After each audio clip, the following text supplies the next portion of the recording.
مرحبا، أهلا وسهلا فيكم بقناتي. أتمنى إذا عجبكم الفيديو لليوم تعملوا سبسكرايب ولايك، وإذا عندكم أي تعليق بهمني أعرفه بكومنت. اليوم رح نعمل مشروب صحي خاصة لعشاق القهوة، بس ما رح نحط فيه سكر أبدا. كل اللي عايزينه لهاي الوصفة مكعبات تلج، كباية حليب، ربع كباية مي دافية لحتى ندوب فيها قهوة سريعة الذوبان. طبعا بحاجة لقهوة سريعة الذوبان، نسكافيه أو أي ماركة بتحبوها. وعندنا المكون السحري الغير شكل يلي هو القرفة. وهلأ خلينا نبلش وصفتنا سوا. أولا بنجيب المي الدافية وبنحط فيها ملعقة صغيرة قهوة سريعة الذوبان.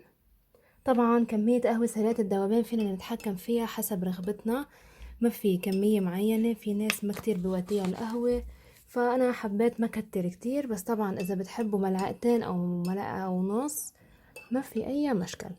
هلأ مندوبهم ونخليهم على جنب لحتى يدوبوا على مهلهم. ومنرجع منجيب كباية الحليب ومنجيب ملعقة قرفة، مجرد ملعقة واحدة، وندوبها بالحليب. هلا هي طبعا ما راح تدوب، القرفة ما بتدوب بالهين بالماء، بس طبعا نعمل قد ما فينا جهدنا نحركن ونتركن على جنب لحتى يدوبوا، ومنشوف خطوتنا التانية. وهلأ بكوب التقديم رح نحط كمية التلج.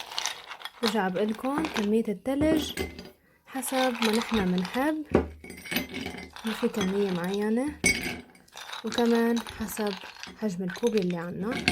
أنا بحب تلي بالتلج، طبعا بصير في أخطاء بالمطبخ، ما في أي مشكل.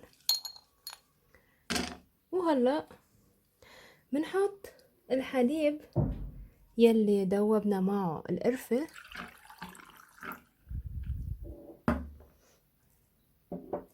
وبنضيف فوقه القهوة اللي دوبناها. وما بخبركن الريحة قديه بتشهي، خاصة للأشخاص يلي ما بحبوا يحطوا سكر. بتمنى بس تشوفوا تدرج الألوان.